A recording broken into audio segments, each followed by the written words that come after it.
രാജ്യസുരക്ഷയ്ക്ക് വേണ്ടി വർഷങ്ങളോളം സേവനമനുഷ്ഠിച്ച സർവീസിൽ നിന്നും വിരമിച്ച നിരവധി കിടപ്പ് രോഗികളായ വിമുക്ത ഭടന്മാരാണ് വയനാട്ടിലെ വിവിധ ഭാഗങ്ങളിൽ കഴിയുന്നത്.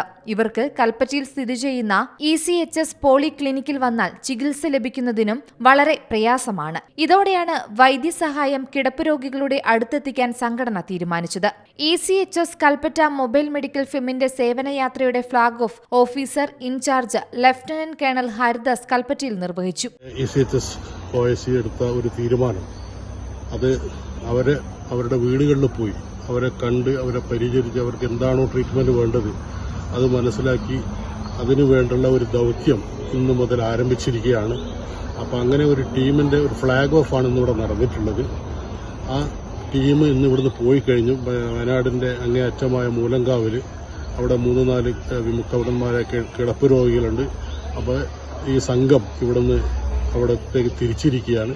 അവർക്ക് വേണ്ടുന്ന വൈദ്യസഹായവും മരുന്നും എല്ലാം അവർക്ക് അവിടെ വീടുകളിൽ ലഭ്യമാക്കുന്ന ഒരു മഹത്തായ പദ്ധതിയാണ് ഇന്നിവിടെ തുടക്കം കുറിച്ചിട്ടുള്ളത്.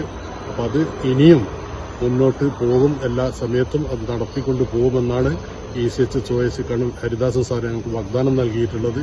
അപ്പോൾ ഇതൊരു പരിപാടി ഞങ്ങളെ സംബന്ധിച്ച് മാനുഷികമായ അങ്ങേയറ്റം മഹത്തായ ഒരു ദൗത്യമായിട്ട് ഞങ്ങൾ ഇതിനെ കാണുകയാണ്. സംസ്ഥാനത്ത് തന്നെ ആദ്യമായാണ് ഇത്തരമൊരു സംരംഭം വയനാട് ജില്ലയിൽ ആരംഭിച്ചിരിക്കുന്നതെന്നും തുടർ പദ്ധതികൾ ആസൂത്രണം ചെയ്യുമെന്നും സംഘാടകർ പറഞ്ഞു. KSESL വയനാട് ജില്ലാ പ്രസിഡന്റ് മത്തായി കുഞ്ഞ് PP ചടങ്ങിൽ അധ്യക്ഷനായി. സെക്രട്ടറി V അബ്ദുള്ള, ജോയ് ജേക്കബ്, രവീന്ദ്രൻ, ഉണ്ണികൃഷ്ണൻ തുടങ്ങിയവർ സംസാരിച്ചു.